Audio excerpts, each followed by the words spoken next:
Specifically अगर कोई अपने आप को उसमें करना चाहता है तो दो तरह की जॉब होती हैं। एक तो बहुत ही हाई पेइंग जॉब्स जो होंगी वो होती हैं जो लोग बैठ के मशीन लर्निंग मॉडल्स बना रहे हैं, या फिर जो लोग लेट्स से विजन के ऊपर कुछ मॉडल बना रहे हैं। फॉर एग्जांपल गूगल में एक टीम हुआ करती थी जो कि सेल्फ ड्राइविंग कार बना रही थी, जिसमें कुछ तो मैकेनिकल इंजीनियर्स है जो कि कार के से प्ले अराउंड करते थे, but majority of the team was this team जो कि कंप्यूटर विजन होता है, जो कि कैन प्रोसेस अ इमेज और a feed and then recognise obstacles in it.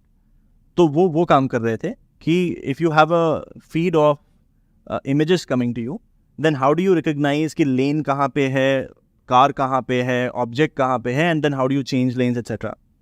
तो वो जो उस टाइप का काम होता है कि building models on either deep learning और मशीन लर्निंग, वो एक टाइप ऑफ जॉब होगी। इसमें कम जॉब्स होंगी बट बहुत हाई पेइंग होंगी। बहुत हाई पेइंग होंगी।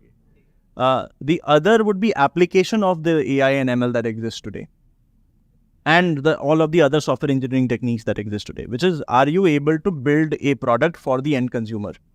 Now your end consumer can be people like us, या फिर could be companies.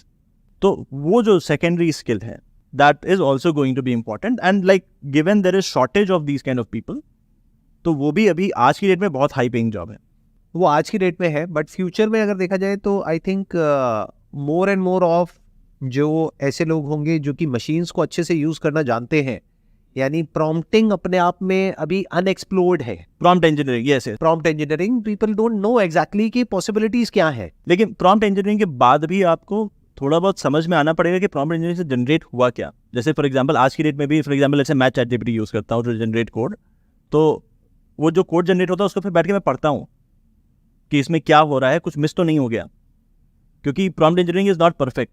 मैंने कुछ बोला, उसको कंप्यूटर ने कैसे इंटरप्रेट किया और क्या जनरेट किया उसको भी तो वेरीफाई करना पड़ेगा। नहीं तो अगर ये कोड मैं डाल दूंगा प्रोडक्शन में तो फिर कुछ अनएक्सपेक्टेड बिहेवियर्स होना स्टार्ट हो जाएंगे। तो you still need people who can, this makes you faster, because यही कोड मुझे खुद लिखने में बहुत टाइम लगता, लेकिन एक बार वो जनरेट हो गया तो you still need people who are able to read, verify and in a way do code review and say कि ये सही है, अब मैं इसको भेज देता हूँ बाकी टीममेट्स को ताकि वो भी देख लें और फिर will push it. Sam Altman आए हुए थे एक्चुअली इंडिया कुछ 2 हफ्ते पहले, तो वो ये बोल रहे थे कि अभी हम बड़े इंटरेस्टिंग फेज़ में हैं। हम उसी फेज़ में जिस फेज़ में हम पहले 2000 या 2001 में थे, उस टाइम पे गूगल बना, फेसबुक बना, और जितनी भी बड़ी बड़ी कंपनीज हम देखते हैं वो उस टाइम पे बनी, मतलब उसके बाद बनी है। अभी हमारे पास फिर से वो अपॉर्चुनिटी है, एक नई क्लास ऑफ कंपनीज बनेंगी इन द फ्यूचर, एंड जहाँ पे बनेंगी वहाँ that will become the biggest economic hub. Today the GDP of Silicon Valley is higher than most countries in the world. अब अगर कोई है जो हमारी इस वीडियो को देख रहा है और वो अपना स्टार्टअप करना चाहता है, ठीक, उसके लिए क्या अपॉर्चुनिटीज है आज की डेट में? क्योंकि ऐसे बहुत सारे मॉडल्स हैं जैसे ChatGPT है और बहुत सारे ऐसे मॉडल्स हैं जिनकी APIs अवेलेबल है, जिसको यूज़ करके अलग अलग तरीके से अलग अलग एप्लीकेशंस डेवलप करी जा सकती है, और उसमें भी कोई बैरियर्स नहीं है, क्योंकि अगर एप्लीकेशन में दम होगा तो वो कहीं भी यूज़ हो सकती है। जी जी, it could be B2B, B2C, whatever it is. तो वहाँ पे आपको कितनी अपॉर्चुनिटीज़ नज़र आती हैं कि अगर अभी कोई हमारी इस वीडियो को देख रहे हैं और वो अपना स्टार्टअप करना चाहते हैं, तो do you think it's a very good phase to be in? It is very very very good phase to be in, given what is happening in, एक तो ChatGPT हो गया, एक दूसरा फील्ड है जनरेटिव AI, विच इज़ कि आज जो हम वीडियोस प्रोड्यूस करते हैं, इमेजेस प्रोड्यूस करते हैं, वो सब भी AI जनरेट कर सकता है। तो combination of generative AI and ChatGPT का जो फील्ड है उसको मतलब NLP बोलते हैं, नेचुरल लैंग्वेज प्रोसेसिंग बोलते हैं। तो NLP एंड ये जो जनरेटिव AI का कॉम्बिनेशन है, combining these you can do so many things, and वो जो रिकॉग्नाइजिंग कि कहाँ पे क्या करना है वहाँ पे ह्यूमंस चाहिए। तो अगर आपको किसी एक सेक्टर की बहुत डीप में नॉलेज है कि देखो इस सेक्टर में तो चीज़ें ऐसे ही चलती हैं, यहाँ पे मुझे लोग चाहिए होते हैं, ये तो बड़ा रिपीटेटिव काम है, इसको मैं ऑटोमेट कर सकता हूँ। एंड बहुत सारी कंपनीज बनती हैं इन ऑटोमेशंस पे, क्योंकि अगर आपने इस सेक्टर में फिर एक कंपनी बना ली जो कि ऑटोमेट कर दे रही है, it is making the unit economics better for all other companies in this sector, then you can start selling that as a solution to those companies.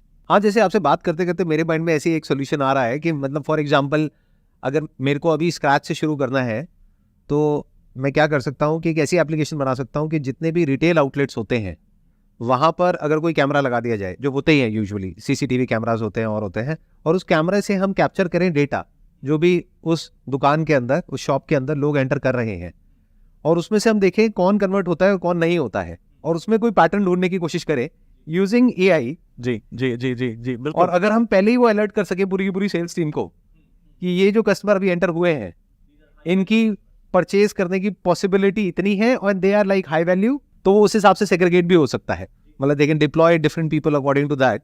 और इस तरह के सॉल्यूशंस डेवलप करना कितना मुश्किल होगा, ये मैंने भी आपको बोला, मतलब because you are from the software field, कितना मुश्किल है ये डेवलप? आसान है, आसान है, आसान है, मतलब लोग कर सकते हैं। जी जी। फेशियल रिकग्निशन तो कोई आज नॉन टेक बैकग्राउंड से वो भी कर सकता है या उसको थोड़ी दिक्कत आएगी? मतलब एक टेक बैकग्राउंड वाला साथ में रहेगा तो अच्छा रहेगा, बिकॉज हाँ, मतलब मान लेते हैं दो को फाउंडर्स हैं, एक का आइडिया हो गया, एक थोड़ा टेक बैकग्राउंड से हो गया, और वो दोनों मिल करके अगर कुछ ऐसा डेवलप करते हैं तो this is of value for the store owners. देखिए आपने जो बोली ना, एक बड़ी सही चीज़ें बोली कि ये जो डोमेन नॉलेज है और जो ये इंसाइट्स हैं, वो जो लोग उस डोमेन में काम कर रहे हैं, जो who are mostly non tech people, उनके पास होता है। एक इंजीनियर जिसने आज तक कभी वो देखा नहीं है, उसके पास होता नहीं है, तो बनाएगा कैसे सोल्यूशन, राइट? तो इसीलिए फॉर एग्जांपल एक और चीज़ जो हम कर रहे हैं, जो कि मतलब हमें लगता है कि किसी तरीके से उसको एक्सपैंड करना चाहिए, कि जो हमने कॉलेज भी बनाया हुआ है उसमें जो आखिरी के 18 महीने हैं वो हमने वैसे स्ट्रक्चर किया है कि हम आपको स्पेशलाइजेशन सिखाएंगे, लेकिन इन पैरेलल हम नॉन टेक फाउंडर्स को इन्वाइट करेंगे to come up with problem statement that they want to solve. उसको सॉल्व करेंगे आपके जो स्टूडेंट्स हैं वो, ये लोग उनकी टेक टीम बन जाएंगे। और अगर फिर उसमें ट्रैक्शन आता है, if you are able to build something great out of this, then you apply to VC funds and we will help you there. Tech super power है बट एक टूल है, एक्चुअली जो इनसाइट्स हैं वो तो अभी भी आप ही लोग के पास हैं। हाँ, वो तो कंज्यूमर के पास में है या फिर जो सेलर है उसके पास में है। एक्चुअली हर इंडस्ट्री में बड़े नुआंसेस होते हैं, जैसे कि फॉर एग्जांपल शिपिंग इंडस्ट्री है।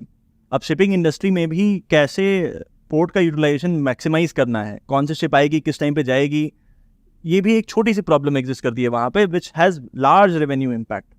हर सेक्टर में ऐसे छोटे छोटे प्रॉब्लम एग्जिस्ट करते हैं, जिसको कि आइडेंटिफाई जो उस सेक्टर में काम करता है वही कर पाएगा। तो आप ये कह रहे हैं कि कोई भी इंसान हो, किसी भी सेक्टर में काम करता हो, अगर उस सेक्टर में उसको कुछ ऐसी प्रॉब्लम्स नजर आ रही हैं तो वहाँ पर अपॉर्चुनिटीज भी है for a startup, absolutely, specially B2B startup, क्योंकि B2C में फिर भी आपको बहुत सारी फंडिंग चाहिए, बहुत कुछ चाहिए। बट ये जो मैंने अभी आपको एग्जांपल दिया कि इसमें तो इट्स अ B2B स्टार्टअप, जिसमें आई डोंट थिंक कि कोई बहुत मेजर इन्वेस्टमेंट होने वाली है। A person can even bootstrap it, absolutely, क्योंकि डेटा आ गया है। अब उस डेटा को कैसे चर्न करना है, कैसे यूज करना है, या उसको कैसे इंटेलिजेंटली उससे कुछ ऐसा डेटा जनरेट करना है which is of use to the shopkeeper और द सेलर, और उसकी रेवेन्यू एक्चुअल में बढ़ सकती है इतने से, और उस पर अगर एक परसेंटेज कट भी उसको मिल जाता है बंदे को इंक्रीमेंटल रेवेन्यू पे, तब भी उसका तो काम हो गया ना। बिल्कुल। एंड एक जगह उसने डिप्लॉय कर दिया तो उसको फिर और जगह पे डिप्लॉय करना बहुत आसान है, because at the back end it's all tech, and आपका सिस्टम ओवर टाइम बेटर होता जाएगा, Right. बिकॉज वो सीखेगा। हाँ, because now it's AI based. क्योंकि पहले क्या होता था, पहले के जमाने में, आज से 5-10 साल पहले, कि आपको बैठ करके देखना पड़ेगा या उस डेटा को भी स्ट्रक्चर करना पड़ेगा या उस डेटा को ढंग से यूज करना पड़ेगा। अब वो ऑटोमेटिकली करेगा, पीछे जो AI का जो भी एल्गोरिथम चल रहा होगा।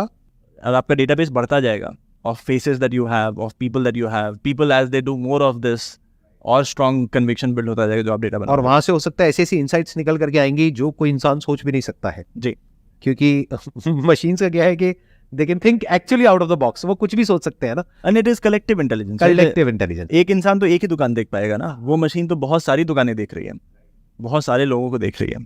परफेक्ट जी, it was great talking to you and thank you so much for coming. मेरे को बड़ा अच्छा लगा आपसे मिल करके, थैंक यू सो मच।